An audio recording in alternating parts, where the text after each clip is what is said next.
50 साल नहीं है, बल्कि हिंदुस्तान की गुलामी के 500 साल पूरे हुए।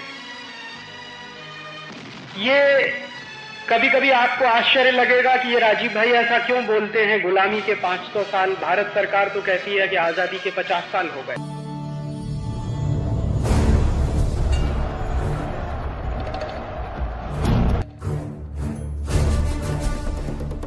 वो ये कह रहा है कि मैं संपूर्ण भारत में प्रवास कर चुका हूं, उत्तर से दक्षिण, पूरब से पश्चिम में मैं जा चुका हूं, लेकिन मैंने कभी भी अपनी आंखों से भारत में एक भी व्यक्ति ऐसा नहीं देखा जो चोर हो, एक भी व्यक्ति ऐसा नहीं देखा जो बेरोजगार हो, एक भी व्यक्ति मैंने ऐसा नहीं देखा जो गरीब हो। ये बात आप ध्यान दीजिएगा, वो 2 फरवरी सन 1835 को कह रहा है। आयुर्वेद दुनिया में अकेला चिकित्सा शास्त्र है जो ये कहता है कि बीमारी मत पड़ो, स्वस्थ रहो, मस्त रहो। सोने की चिड़िया था हमारा देश, वो सोना जिसकी चमक तुम्हें इंग्लैंड से यहां तक खींच लाई। यही लूटने आए थे ना ईस्ट इंडिया कंपनी के नाम पर। कि भारत जब आजाद होगा तो भारत में अंग्रेजियत चला जाएगा, अंग्रेजियत चली जाएगी और भारत में भारतीयता के आधार पर एक ऐसा तंत्र बनेगा जिसमें हर व्यक्ति को सम्मानजनक जीवन बिताने का, हर व्यक्ति को अपने धर्म की आजादी रखने का, हर व्यक्ति को व्यवसाय की आजादी का, हर व्यक्ति को अपने आप को आगे बढ़ाने का मौका। कभी कभी ऐसा लगता है साहब, ऐसी आजादी से तो गुलामी ही अच्छी थी। अगर हमारे यहाँ कोई चीज की कमी है तो उस कमी को सहन करना होगा, ना कि कटोरा लेकर भीख मांगनी होगी दूसरों से जाकर।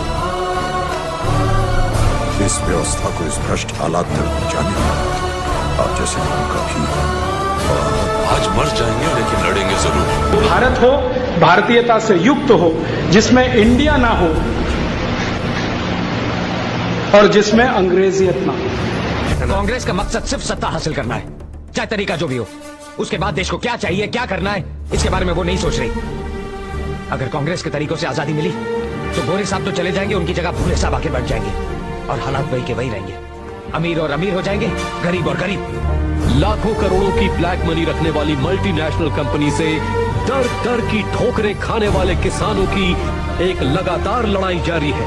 शुरू में जब उठाए जाते हैं तो 50 लोग कहते हैं अरे ये हो नहीं पाएगा, लेकिन मुझे लगता है कि अगर संकल्प शक्ति हो और मन में पवित्रता का भाव हो, आपका उद्देश्य बड़ा हो, समाज के हित में हो, तो जीत तो होती ही है। इस विदेशीकरण की व्यवस्था को समाप्त करने के लिए, भारतीय खेती को फिर से उन्नत बनाने के लिए एक और प्रयोग करना बहुत जरूरी है कि पूरे देश में बड़े पैमाने पर पेड़ लगाए जाएं, वृक्ष लगाए जाएं। पशु बन के जिंदा रहना तो हमें मंजूर नहीं है कि हाय पैसा, हाय पैसा, हाय पैसा। पैसा जिंदगी का सब कुछ नहीं होता है, देश उससे बड़ा होता है, समाज उससे बड़ा होता है, संस्कृति बड़ी होती है।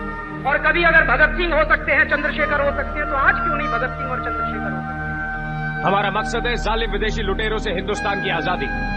ये संघर्ष खून मांगता है और हम तैयार हैं।